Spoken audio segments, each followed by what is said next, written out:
It's September now, and the 2023-24 ballet season is kicking off. Probably the most highly anticipated and talked about new work of the year is Birmingham Royal Ballet's Black Sabbath. You don't need to be a fan of Black Sabbath music to be terribly curious about it. Tonight, we are joined by principal dancer Céline Gittens. Céline will be dancing in Black Sabbath, but that's only one ballet. There's so much more to her. She's been delighting BRB audiences for several years, and just this summer she was part of the Carlos at 50 celebration at the Royal Opera House, which many of us were fortunate enough to see. This evening we get to meet Céline without her toe shoes on. And leading the conversation is Gerald Dowler, dance writer and critic. Welcome, Céline and Gerald. Thank you so much for being here tonight. Good evening. Thank you. If you have questions for Céline, please type them into the chat box, which is at the bottom of your screen. And don't forget to give your first name. And that's all from me now. So please enjoy tonight's In Conversation with Céline Gittens and Gerald Dowler.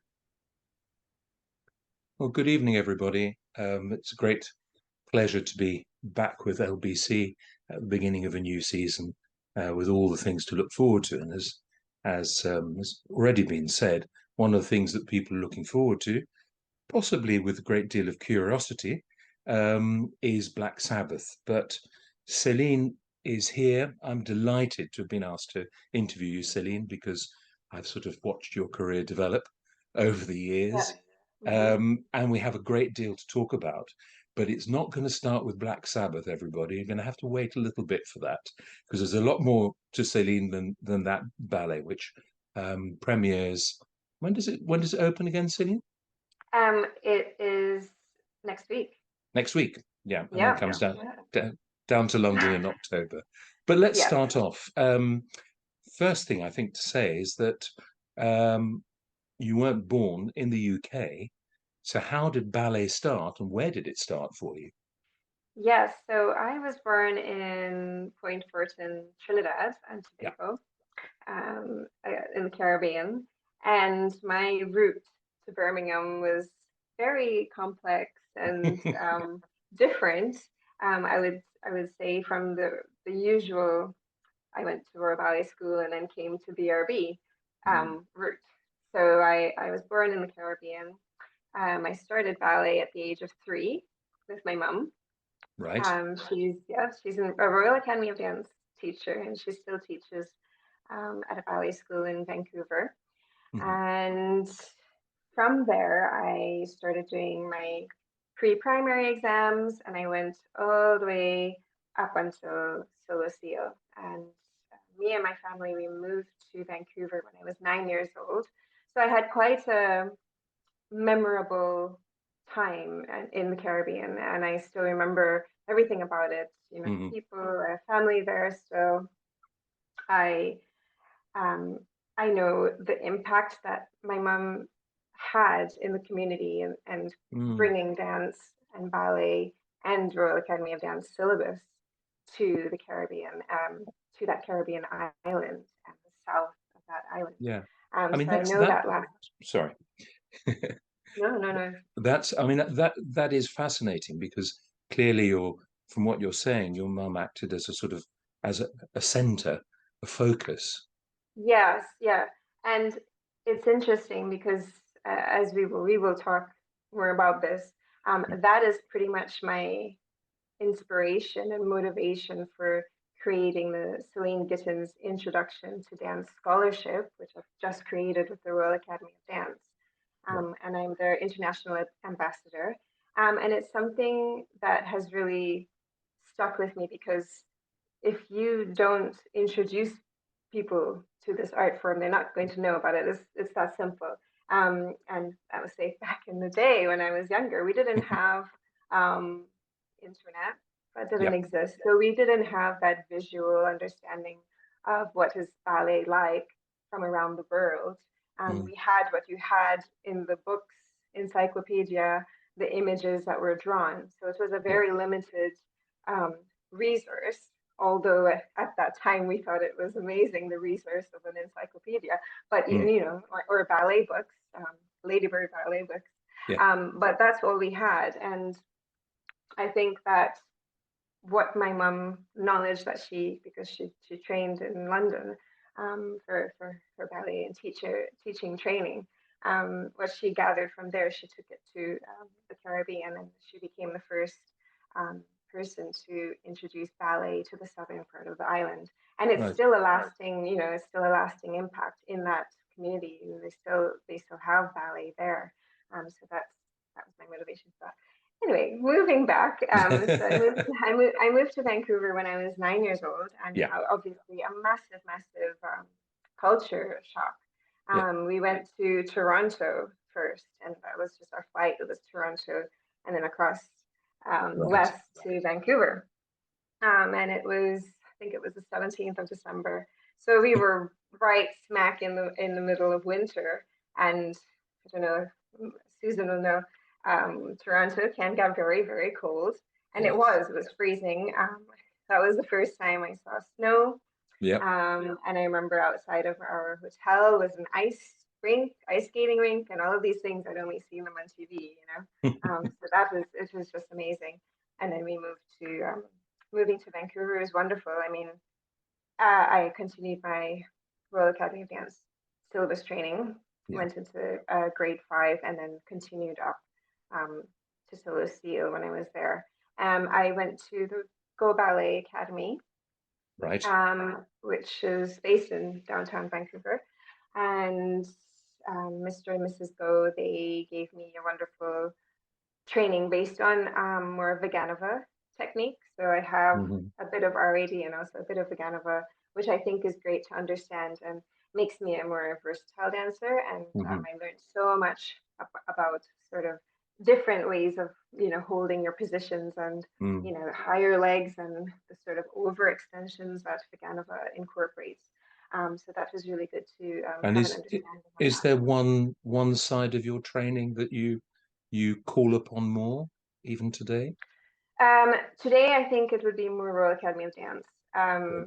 It is more a British-based training, and with being in a more British-based company, I have relied on that so much, which is wonderful. So, yeah.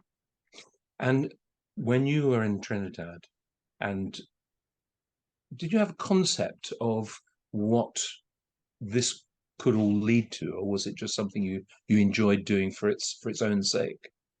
No, it was something definitely that I enjoyed. I think I knew what you could make with being a ballet dancer, Right. because we had a VHS tape of Patricia Barker as Clara in the Nutcracker, and he made a Nutcracker film version of it, which is still quite popular today.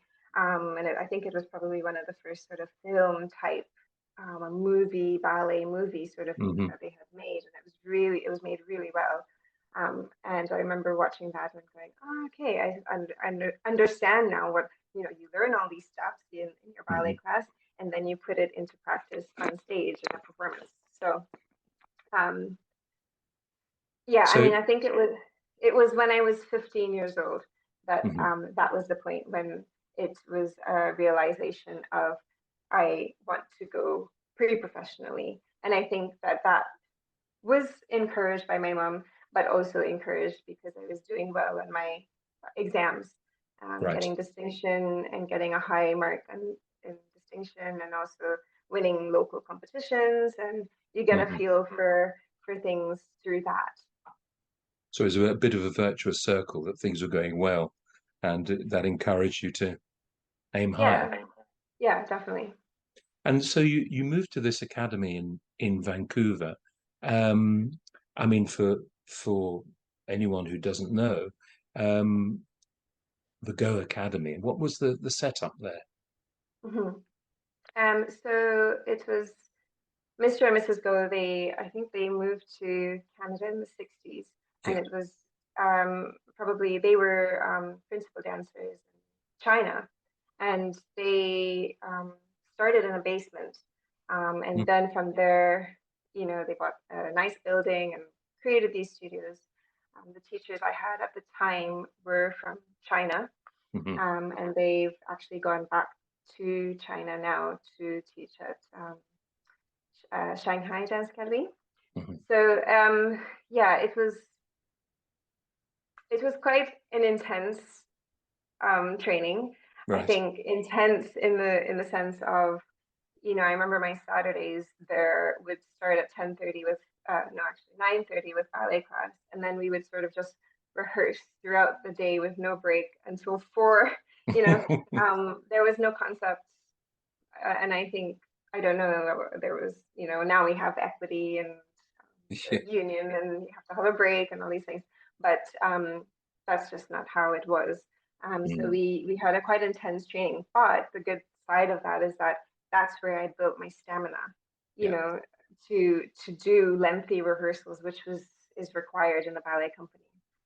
Yeah. So I guess the thing that I missed out definitely, which I would have liked to have experienced as a pre-professional dancer, was working with the company before joining a company, because there's a certain etiquette that you need to understand, and I didn't. And you know, I Right. had to learn. A lot of the dancers helped me, and they weren't catty or cruel at all. They, they helped me with the ropes, and you know, especially performing on stage and touring. I'd never done that, so you know, Hmm. it's a whole different world. Yeah. And in terms of that training, before we move on, um, at that young age in your teens, what was the big attraction? Was it the physicality, or were you drawn to the music and the musicality? No, it was the performance aspect of it, Right. and I think that's still, thankfully, Yeah. is still the drawing factor. 18 years now at Birmingham Royal Ballet, it is still the drawing factor, and I think that was a realization that really hit hard when we had to stay home with COVID, when in the Yeah. lockdown, and we were, you know, right in the middle of a Swan Lake tour, and we had to stop, you know, Yeah. and it was like, just what's going on, as everyone had experienced. But I think it was the fact that, oh my goodness, I'm not going to be performing on stage for goodness knows how long, and Yeah. I've never done that before. So Mm, yeah, right. And did you have any opportunities to appear, to perform in Vancouver? I haven't, no, not as a professional dancer, and that's Right. something that I'm not happy about. Yeah, yeah, I haven't, and it's only been, I mean, I performed there when I was younger, and doing ballet competitions and then year-end show for the Go Ballet Academy, but no, no. Right. What do you think, just as an aside, what do you think of the benefit of competitions for young dancers? I think there are benefits, and there are also, I mean, there's good and bad to everything, good side and bad side to everything. Sure. Um, and the benefit is it helped me to manage or understand pre-performance anxiety, and how Yeah. to notice when it's happening, and to create techniques to deal with that. Mm, That is something actually I touched on when I did my master in philosophy, pre-performance anxiety and perfectionism. Um, so it was really good because it just got me used to going on stage, you mm-hmm. know, and I feel maybe that as young dancers, they don't have enough of that opportunity. Mm-hmm. And it's so big. The competition world in Canada and America is huge. Yeah. You know, there's so many different competitions. It's Yeah. amazing and it's great. Um, yeah, the good side of it is that it gives you that enhanced confidence of being on stage, but also the bad side is if you don't win, you know, if you cannot deal with anxiety, Mm-hmm. there are other things there, and you need a very supportive teacher to help Yeah. you through with that. Yeah.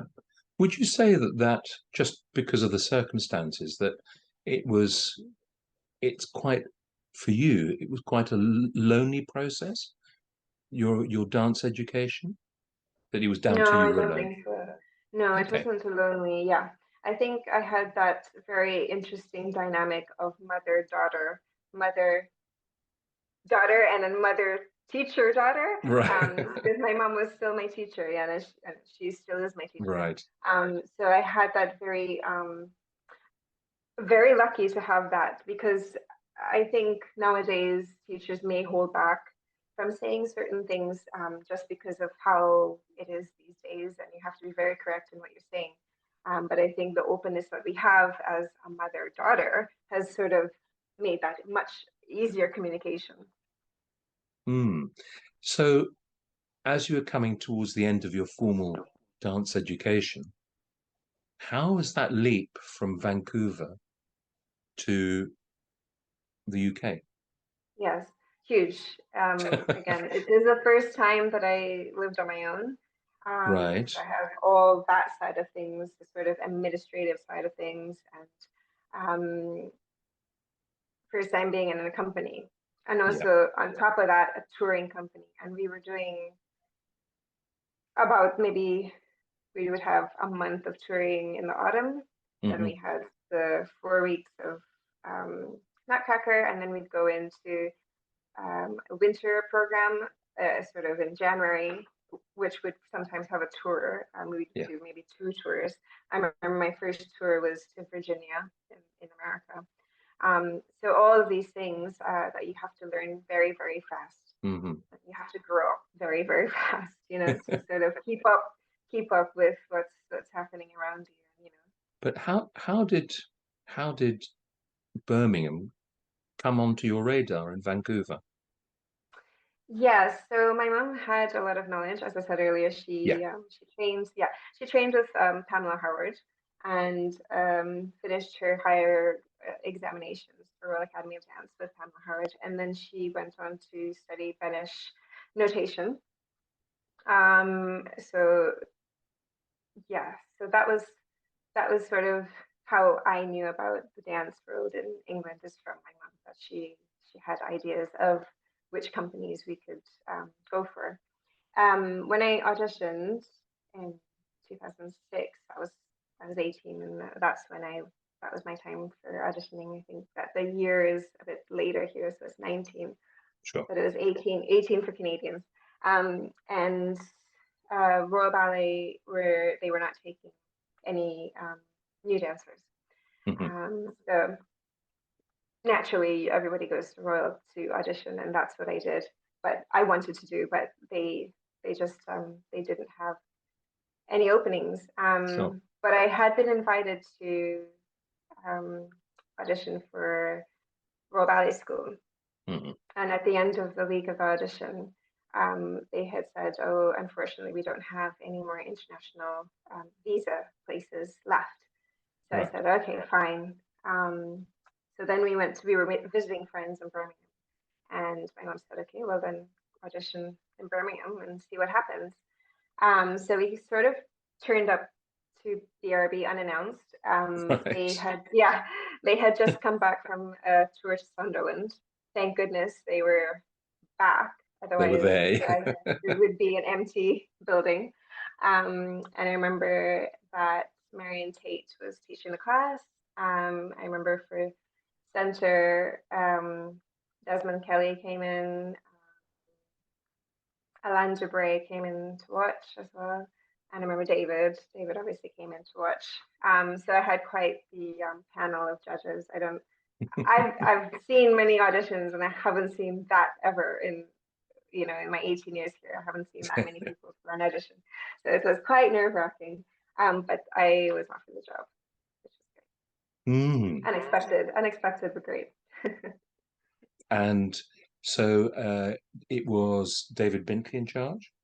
Yep, David. Sir David Bintley.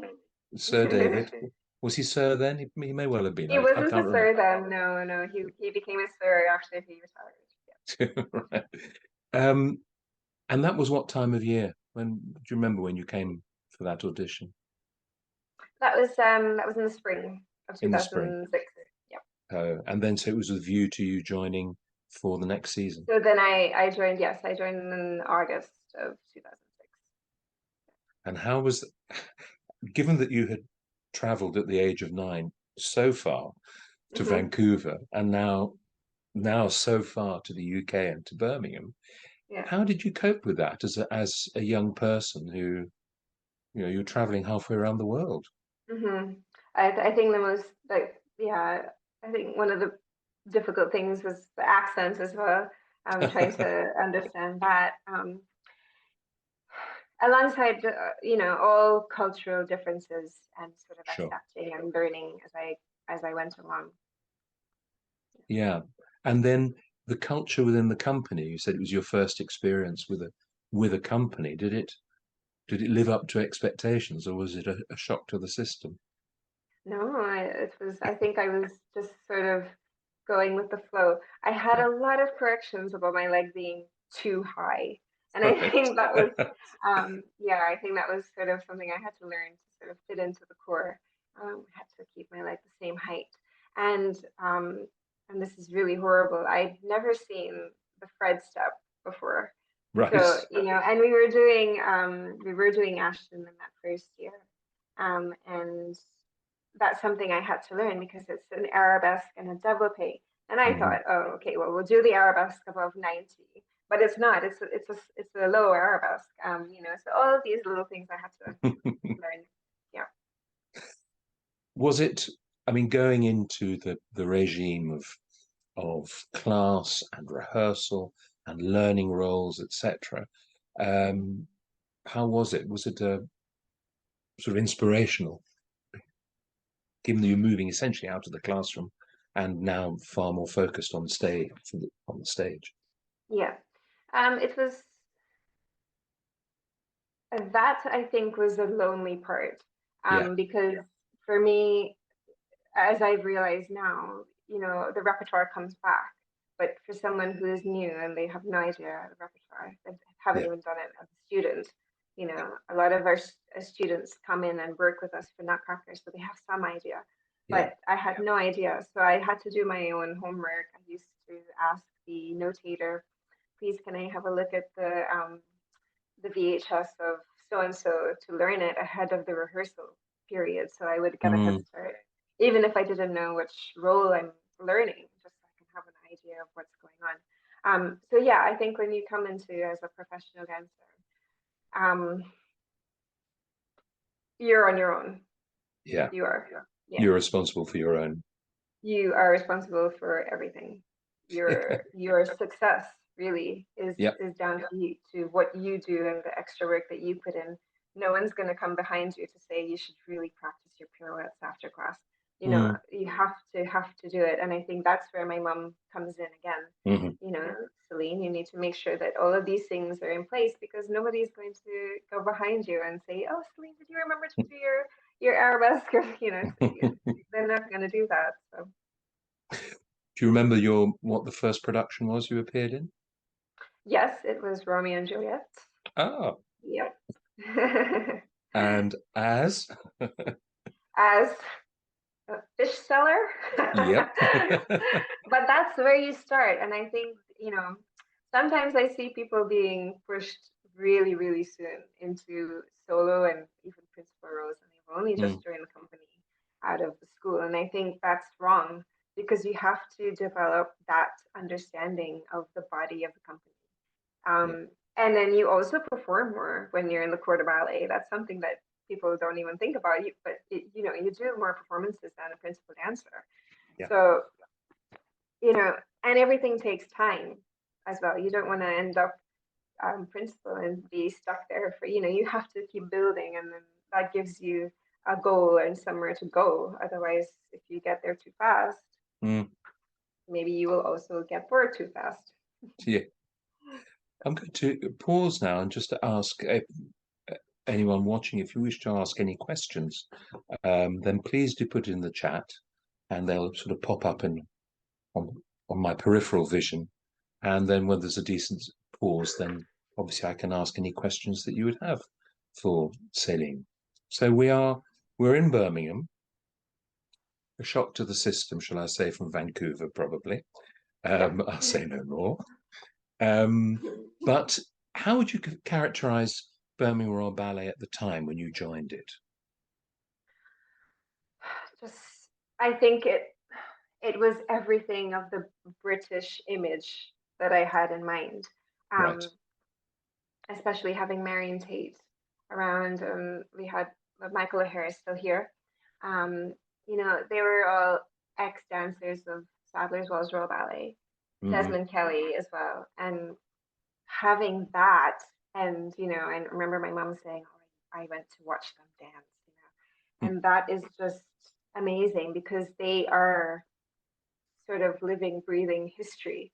And they're passing on all this knowledge, you know, and Marion says, when I remember when Macmillan, so and so and so, and that actually sets the foundation and understanding of the role that you're learning. And there's been so many roles that I've learned from Marion. And it's just been, you know, you want to write, I do actually, I write them, I've written down my rehearsals with her because that is invaluable knowledge that she had firsthand. And if we don't pass that down, then it's lost. Yeah. Right? Yeah. And it's very interesting because I've interviewed many dancers and ex-dancers, and a lot have said, oh, I wish I had noted down what X said to me or Y, or what Fred said to me in rehearsal. Some people did, and that, as you say, is this, I mean, priceless information. I recently worked with Patricia Neary. Oh yeah, a Balanchine dancer, yes, and she set Apollo for us. And the reason that she knows so much is because she wrote it down. She wrote everything down, and that's really come in handy for her. Absolutely, one of the great stages in the world. So exactly, yeah, yeah. Absolutely. When did you feel in your early career with Birmingham?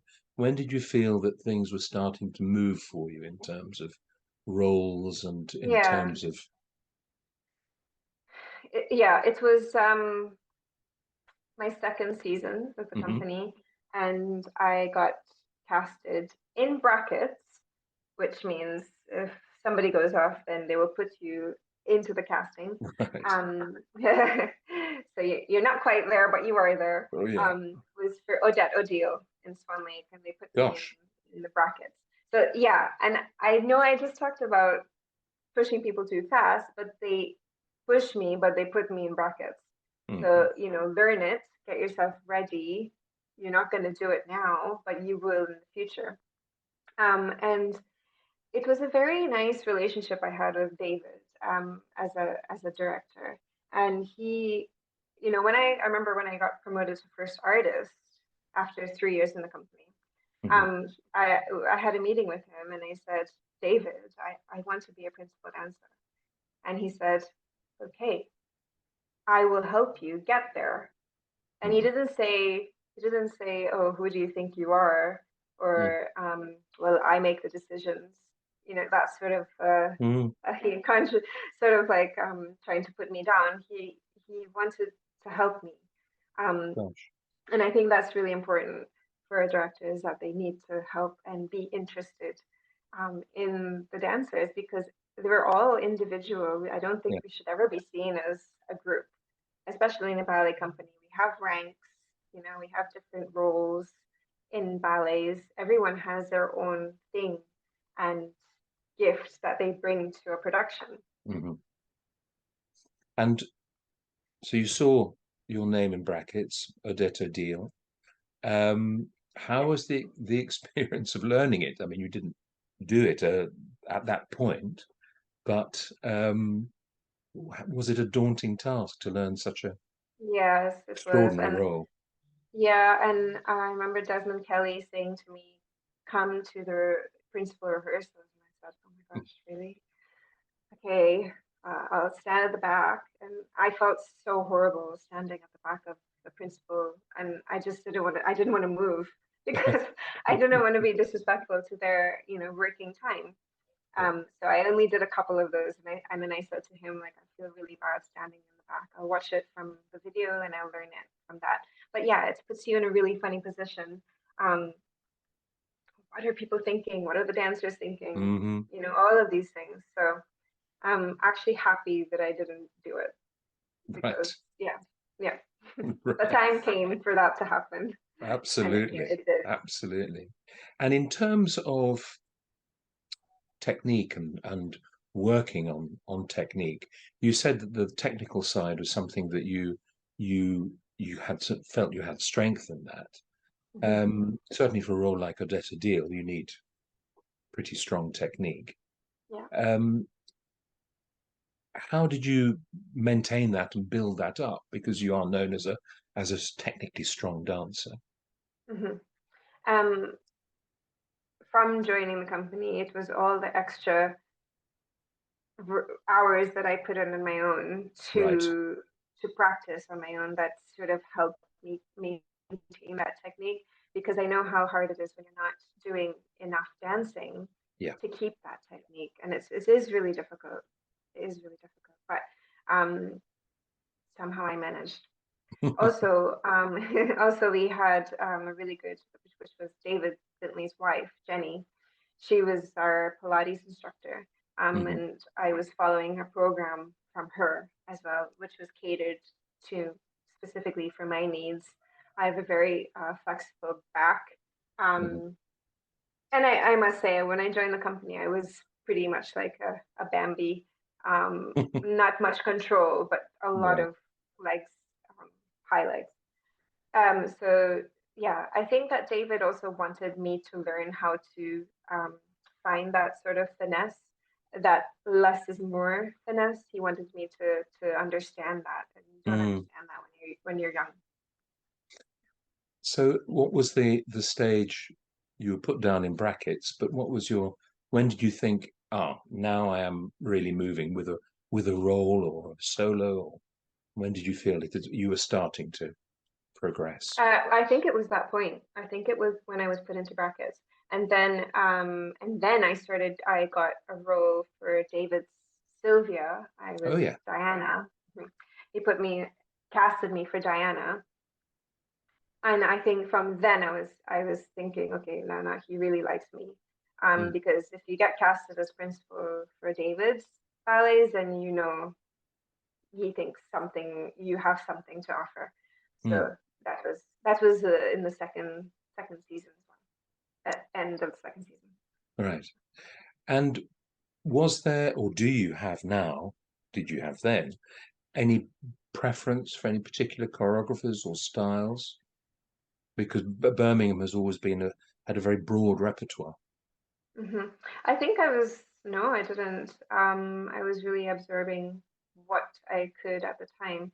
I think now, obviously, because I've done so much, performed so many different choreographies. Choreographers have come to work with us and all these things. One highlight for me is definitely David's Carmina Burana. Hmm. I think that was a really well made. It was made when he was quite young.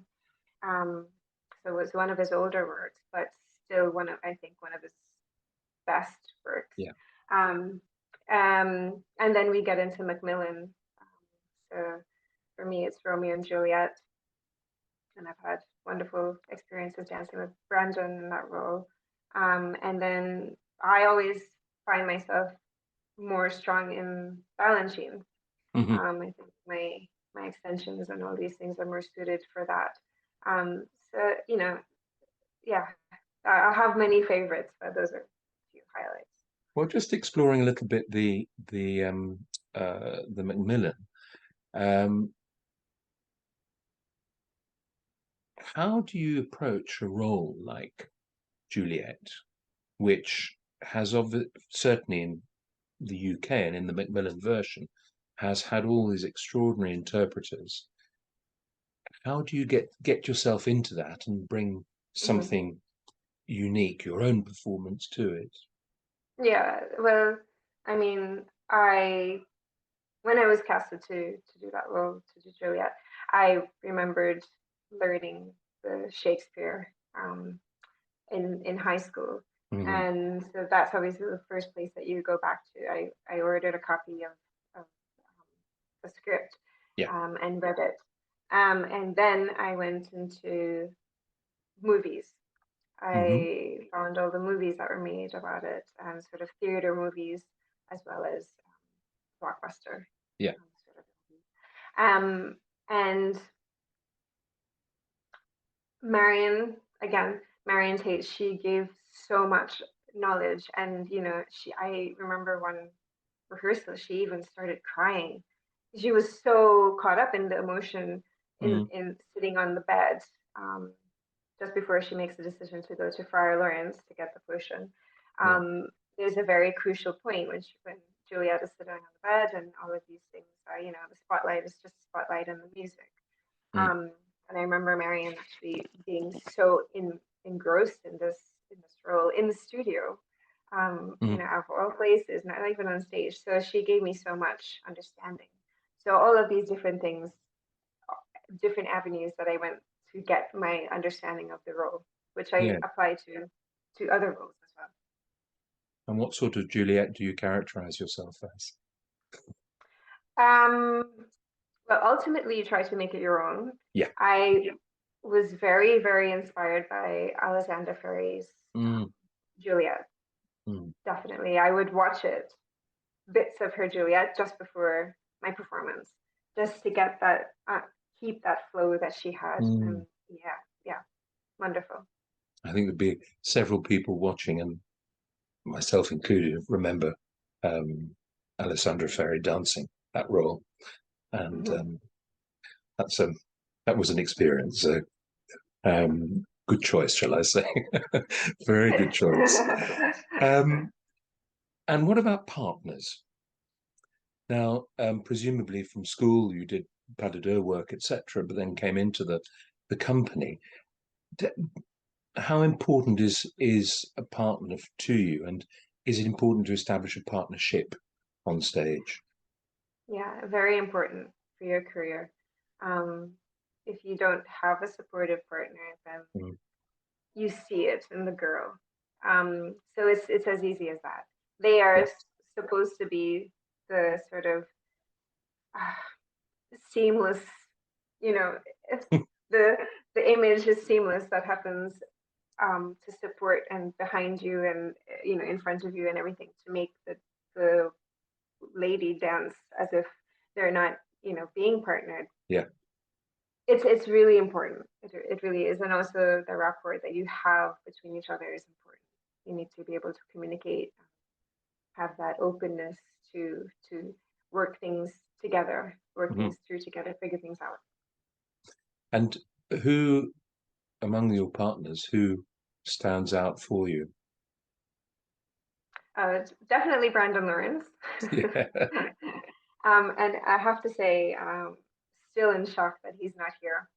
A huge loss to Birmingham Royal Ballet, a huge loss to England, the United Kingdom. Yeah, really, really is. Such a talented dancer on his own and as a partner. Yeah. And the energy that we had together was very very good in the way that we have the same work ethic. And that was really nice, and that's very rare. And, you know, sort of the physique as well, aesthetic of us worked well as well. I mean, that's important, isn't it, to feel that there is a physical compatibility as well as an emotional and artistic compatibility as well. Yeah. But presumably also in a company, you have to be very adaptable as to who you're dancing with. Yeah. That you may expect A and you get B or Z. Is that difficult for you? Are there any particular points of friction where if it doesn't go well? Not asking for any names and all that type of thing, but what can go wrong with a partner, which will maybe not help you in your performance? But if you think about a dance partner as a partner in real life, I'm not saying real life, but we're not in a dream world here. But, you know, a partner that you live with or do not live with, someone you met online or whatever. You need to be able to work things out together and have that sort of team effort. And if it's always going to be the blame game, it's not going to work. You know, I've seen that with other partnerships as well.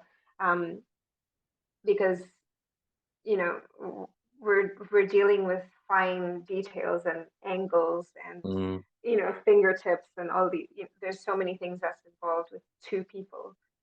It needs to be an understanding. yeah. That's interesting. I've never heard it expressed quite in that way, and of course, it makes complete sense because you have to, you have to, just as in any partnership, in any Yeah, context, you have to have a bit of give and take, but also an understanding. No, yeah. that's I think that sums it up particularly well. Are there any questions for anyone out there? You're all listening very attentively, I know. But does anyone have any questions for Céline at the moment? I'm looking at the chat box. I think we've stunned them into submission actually, but there we go. Now turning to choreographers, is working with a choreographer an important part of you as an artist? Yes, definitely. And I think it helps if the choreographer knows the dancer, because Right. I remember, yeah, I remember choreographing with David choreographing a solo on me, and it took 2 rehearsals to choreograph it because he knew my strengths, he knew what I looked like on stage and what I could do, and it was so easy. It was just like having a beautiful conversation. It just flowed.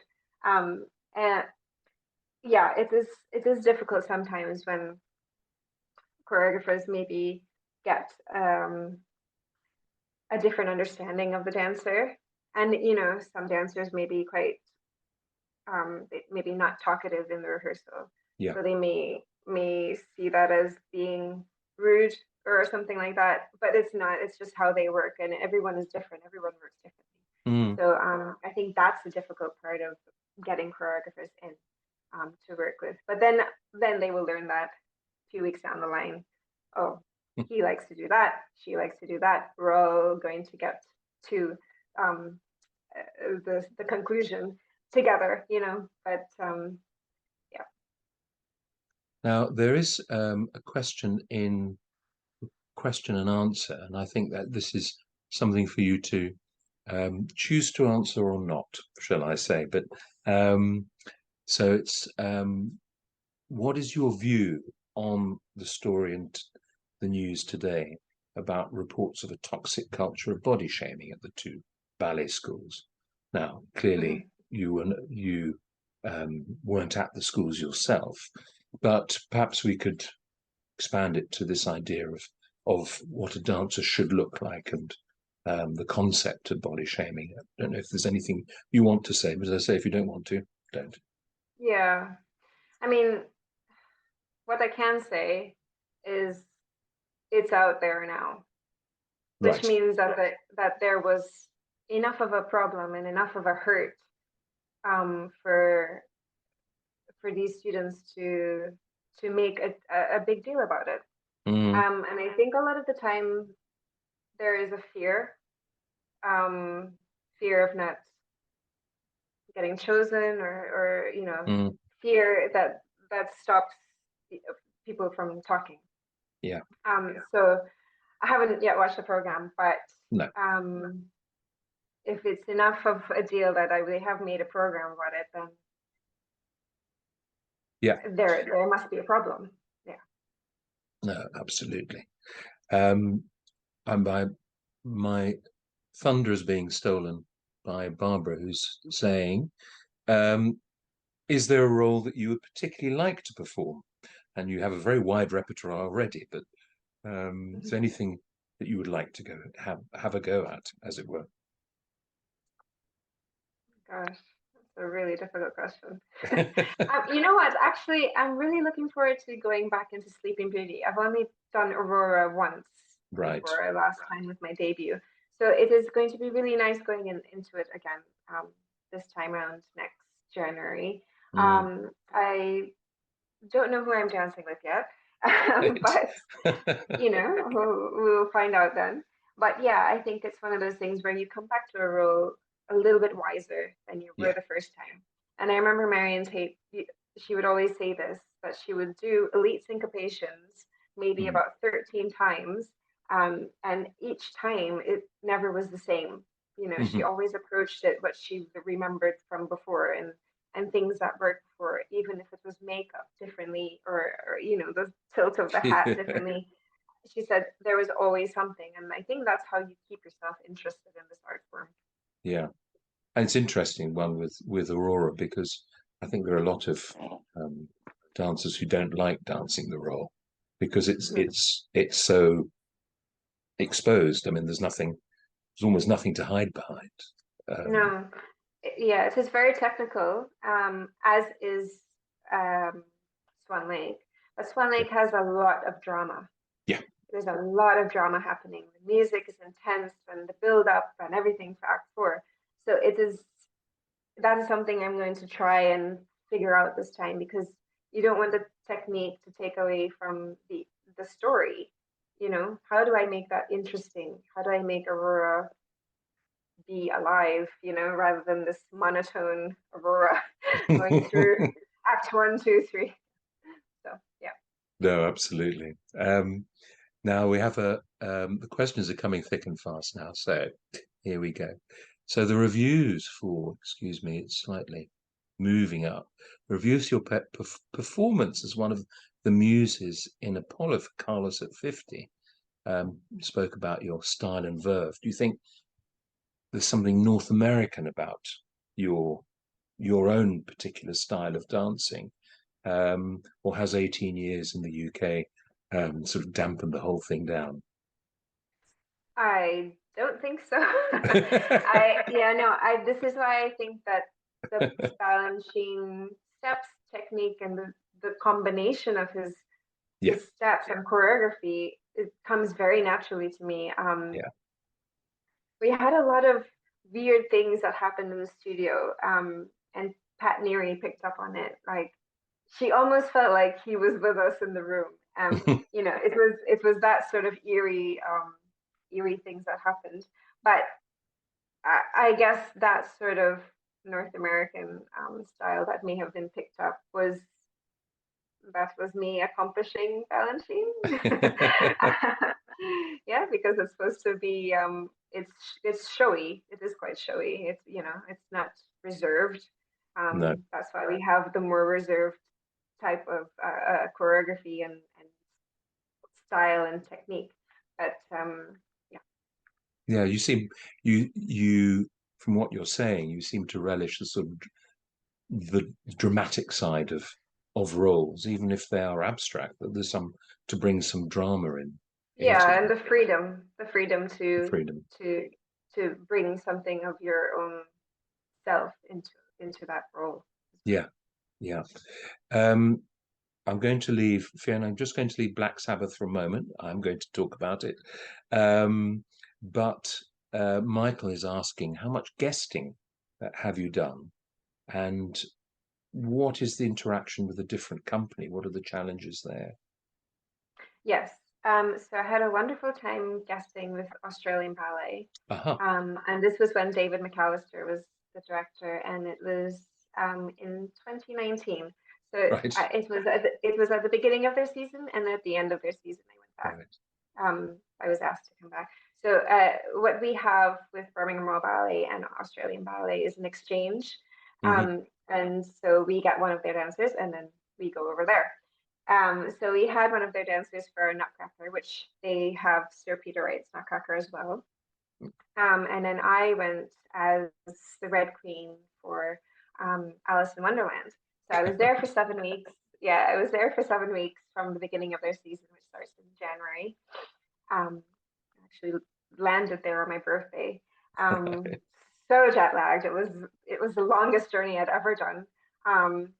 But it was a very wonderful time for me to understand how, again, culturally, how culture impacts the running of a company and how people interact with each other. I felt it a lot for myself. Maybe other people have experienced differently, but I felt it a lot more Canadian. And yeah, so that was just my take on it. But yeah, it was a very good time, and I really enjoyed the classes. yeah, the class was very different to what we have here.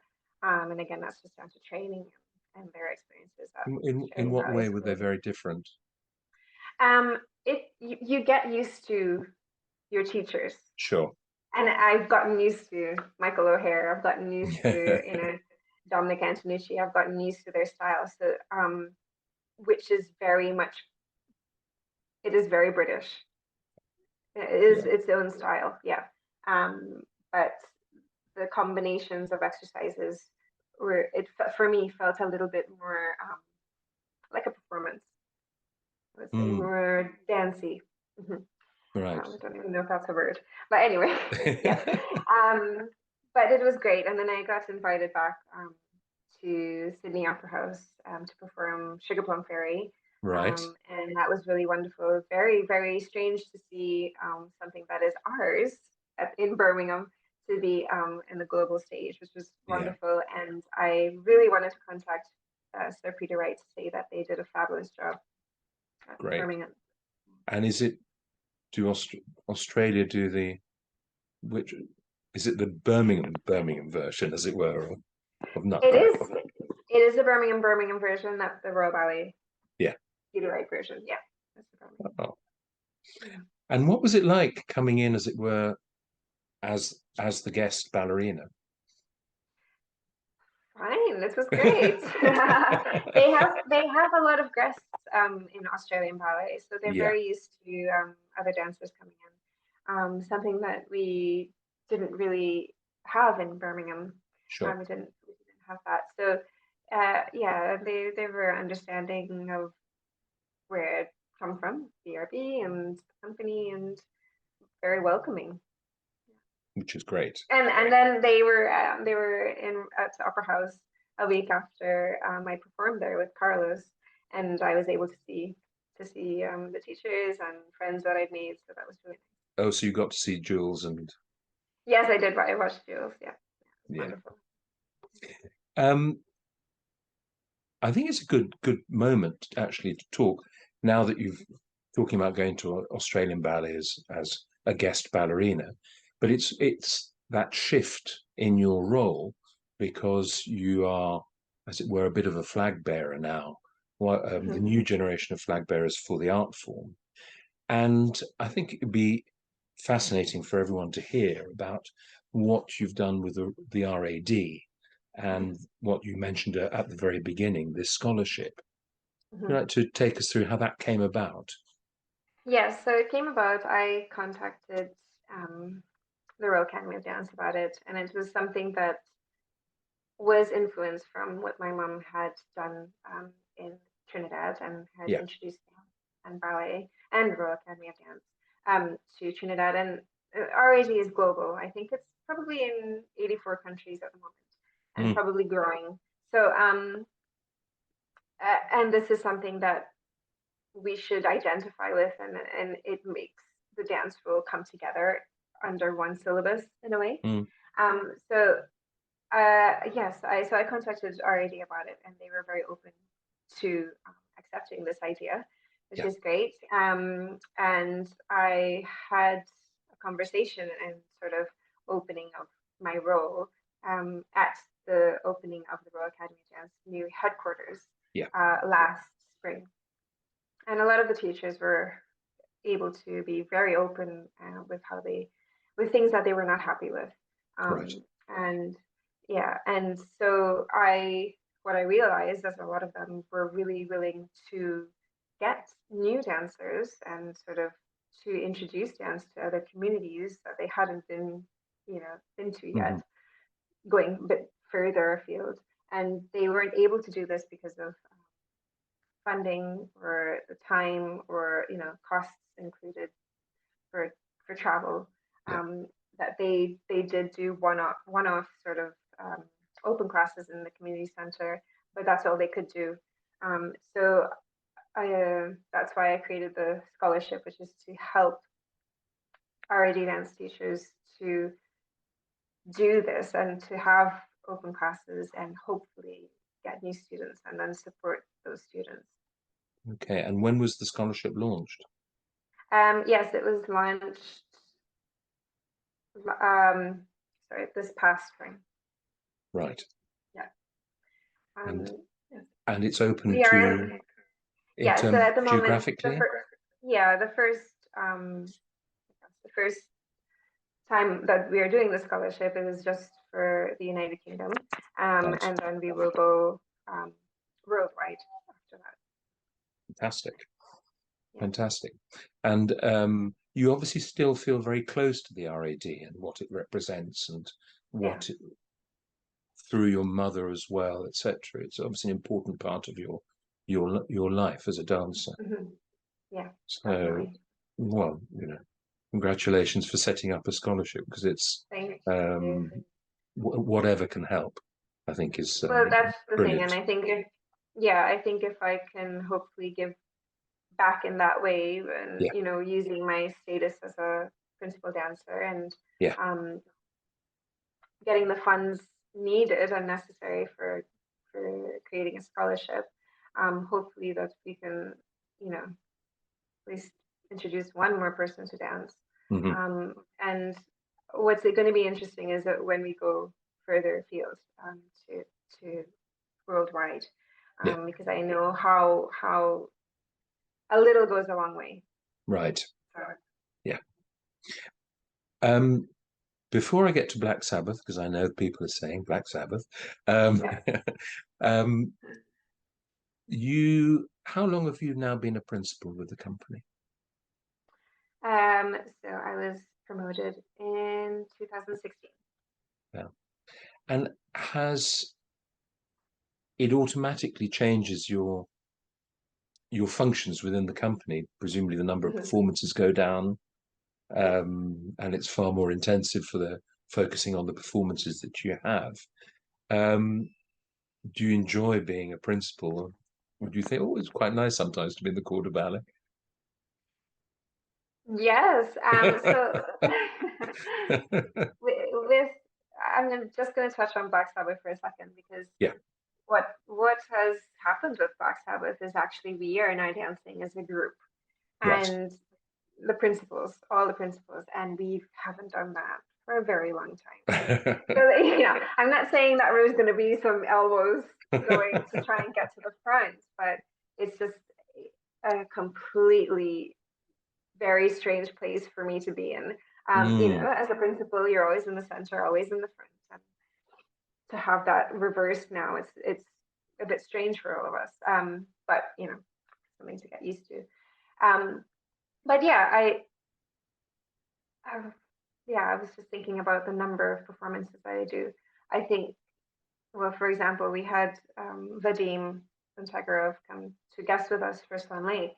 Yes. And we did two Swan Lakes back to back performances. That's quite a heavy performance anyway. And I think I was able to do it because when I was a soloist, I would be doing the big swans, I would be doing waltz, I'd be doing a princess, and it helps you to build that stamina. So much that is done when you're younger helps you later on as an older dancer. I'm not old, but in your later years, really helps you. And how was dancing with Vadim? Wonderful. Yeah, he's very, very sweet, very sweet. Yeah. And he will just do whatever, as we were talking about partnership, he will just keep trying different things to make it work. And a very, very humble individual. Unfortunately, I didn't see the two of you together, but I heard marvelous things. Yes. Okay. All right, everyone. Black Sabbath. Now we've ticked past 8 o'clock. You've mentioned it in that you're all in it together. It's on paper, it looks strange to a lot of the traditional ballet audience. Yeah, I mean, heavy metal is as far as you can get from classical ballet. I think that's the first thing that we all thought. Yeah. But sometimes the greatest things come from the craziest ideas. Absolutely. So that is, opposites attract. That's what we're going for. And so without obviously giving anything away, It's a full length work, Yes, so it's a work in 3 parts. right? And it's part of our Ballet Now program, which I believe is 10 years. Yeah, So I think we're coming to the end of it. yeah. And this Ballet Now program was to encourage and support a new choreographer and also a composer Mm, in the process of creating something new. So it was, I think that's really wonderful. And the funds that were created for this specific thing, unfortunately, are coming to the end now. And right. we've had quite a lot of good Ballet Now productions. Yeah. One of my highlights actually was dancing and working with Didi Veldman. Oh, yes. She created a really beautiful Ballet Now for us, which we were in stocks, which was just nice to do something different in stocks, you know. So yeah, so a lot of good things have come out of this program. This Yeah. one, they've changed it a bit, and now it's 3 different choreographers. Right. So one is responsible for each act, I would say. So the first act, and then there'll be an intermission second and intermission Yeah. and a third. I don't want to give away too much. No, of course. So that it's, you know, it has to come and watch the show. But I will say that we have had Tony Iommi in, who's the guitarist. And hopefully what I really want this to achieve is to be pleasing for heavy metal audience and also for the classical ballet audience. That is something that ultimately we should be achieving. So I hope that we do succeed in achieving that. Very interesting. So, with the 3 choreographers, I mean, are you in all 3 acts, as it were? So I was initially only in Act 3, and then Right. now I have been put into Act 2. So yes, I will be in 2 of the 3 acts. 2 of the 3 acts. Okay. Yeah. And how is again, without giving details, etc., but how has the process been? I mean, it sounds quite complicated and challenging for the company. Yes. Yeah, I will say that there have been challenges, Yeah. especially getting music rights. And that's something that is very important and needs to be cleared to use it properly. Yeah. There are, it's going to sort of delve into the personal lives of the band. Okay. I think actually the whole ballet gives you everything about the band, the music, the personal lives, the fans, Yes. and more of the music. You know, so it really goes through everything. Yeah.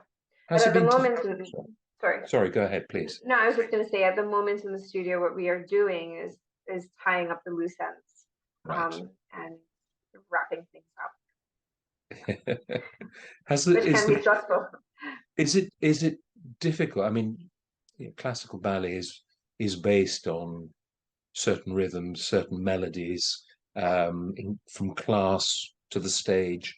Yes, there's a great variety, but every day starts with class in a certain way. Has the music been a particular challenge? It hasn't, because it is or it is going to be orchestrated music.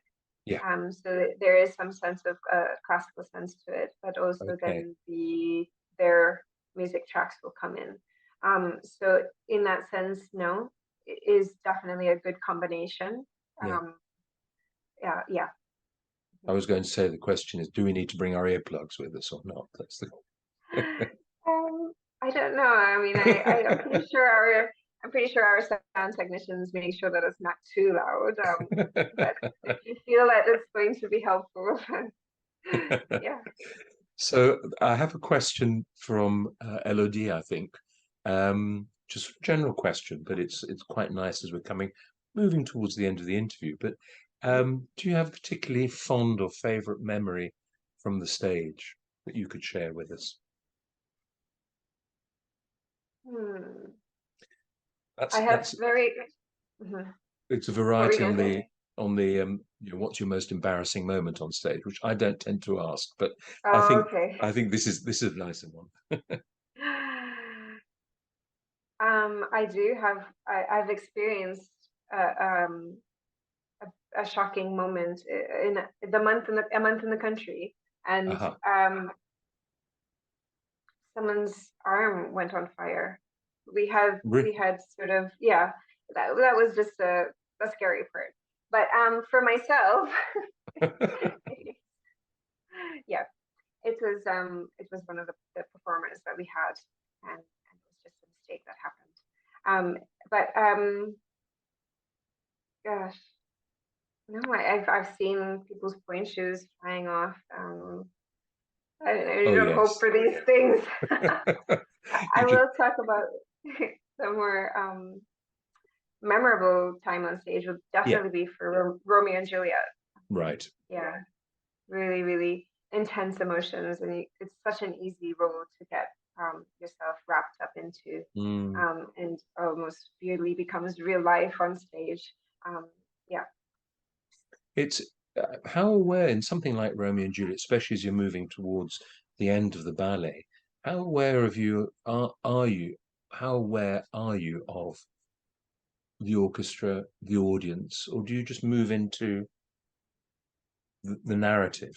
Yes, I think you're more aware of them in Act 1 and 2, and in Mm. Act 3, it's like they're not even there. Yeah, Mm. yeah. So It's that's the good thing. Which means that you've become so absorbed that you know now it's telling yeah. you're telling the story. You are the story. Sorry, I made a mistake. What I was telling you about the fire and the arm is far from a madding crowd. Oh, Sorry, far from Madding it's far Crowd. from a madding crowd. We had performers. Sorry, their arm caught on fire. It was really scary. Very scary. I would have He thought. was a fire blower, so yeah, Oh, I see. yeah, that's why it was. Right. Yeah. We have a question Susan's asking, saying that there's a huge number of tickets sold for Black Sabbath, and Mhm. which is great. But Yeah. um, is there a strategy to keep the people, a lot of people who've never been to the ballet before, Yeah. actually get them to come back? Um, Not the person to ask about that. That's Right. a question for the press department, but we have thought about it. We have thought about Yeah. it because we are going to get a heavy metal audience and hardcore rock fans. So yes, so hopefully they are just so amazed by the movement that we can create that Mm. they will come back to see other things. Fingers crossed. Yeah. Which will be And it is a nice experience going to the theater. That it's a night out, it's an event, so that in itself is hopefully something that will attract that new audience to the theater. yeah, absolutely. Are there any final questions as we move to moving ever closer to 1:15? Don't hold back. We've had some very good questions so far. Ooh. Have you ever considered leaving the company? Because Strange question you ask. well, no, because, for instance, Brandon's Yeah. gone. He said he was Oh, very, very happy uh, at Birmingham, but there's an opportunity, and you've yeah, established yeah, yourself yeah. have such a high profile. You're successful. You're a beloved. But you see? Are you very much a company person? Maybe I I should put it that way. Yeah. No, no, no, no. I am definitely very pro Birmingham Royal Ballet. Yeah. I've Because of the experience I had here, and I think that David made me stay because he made it interesting for me. He gave me a goal and he stuck with me. Yeah. He really did, and he still does. He came to watch. Um, we were doing the triple bill at the end of last season was Apollo as well as Penguin Mm-hmm. and Interlinked. So Penguin Cafe, and it was just so wonderful to have him with us in the studio. working with us, but he was also very complimentary to me. And to have that in a different way now, and that he's not my director, you know, he's still so supportive of my career. So that's, you know, that's something you know, I've been here for 18 years, and Yes. I think I really want to see this company succeed and to accomplish what Sir Peter Wright had intended for it to be. The whole reason behind bringing it to Birmingham, bringing, you know, separating from London, Sadler's Welsh Royal Ballet, the whole history behind that. And it had obviously so much of a place in Sir Peter Wright's heart that I want, you know, I want to see Birmingham Royal Ballet continue to succeed in that way, what Sir Peter Wright wanted, which is really strange. Probably you may think that's strange for you to hear me say this, but he is really the one who's made this happen. Yes, So, absolutely. Yeah. Absolutely. And of course, de Valois, who wanted the company to go, and Sir Peter was the person to take him. Exactly. Yeah. And I think he did a wonderful job. I mean, the classics that he created are absolutely some of the best in the world. And, you know, we're going to do Sleeping Beauty. Absolutely beautiful. Yeah, absolutely. So he really he set the standard high. Peter set the standard high. And we should be so grateful to still have him with us, you know, and he still comes into the studio to do the rehearsals. Yeah. Fiona has got a last question. So Fiona writes, I know you've done some choreography for the company. Yes. Can you tell us what inspires you to create, and do you have any plans to do more? Yeah, so I really do want to do more. And my inspiration comes a lot from Alonzo King. Alonzo King is the choreographer. He's not only a choreographer, he is a philosopher. He's an educator. And that is something that I find really interesting, because I also keep my education as a prized possession. You know, I did international baccalaureate when I was in high school. It's an accelerated learning program. And then I got my Master of Philosophy from University of Birmingham. So I think that you cannot just be a ballet dancer. That is not, I'm sorry, that is not acceptable. You have to be something else. You know, you have to be educated. You have to, and not only to educated to do your own research in ballet, but for everything in life, you have to educate yourself. So he has inspired me a lot, because his choreography, it comes from his philosophy and his outlook. And it's almost like he's philosophizing as he is choreographing and wanting us to understand that, his words through dance. I mean, his parents, he had, his parents were civil rights activists. So he has quite, you know, that nature in him, actually. But to have such an educator at the top of your company, leading your company, is really, really special, because an educator will want you to do your best, and help you get there. And that's very special. And that's what you want to, that's what you aspire to do as well, with choreography, yes. Through choreography, yes. Yeah. Wonderful. Well, that, I think, is a fantastic place to stop, because it is so positive and so forward-looking. I think that's a magnificent place to stop, actually. Céline, thank you very, very much. So it's been a great pleasure talking to you. And thank you all for joining me. I know everyone's probably having dinner now and everything, but thank you so much for joining us.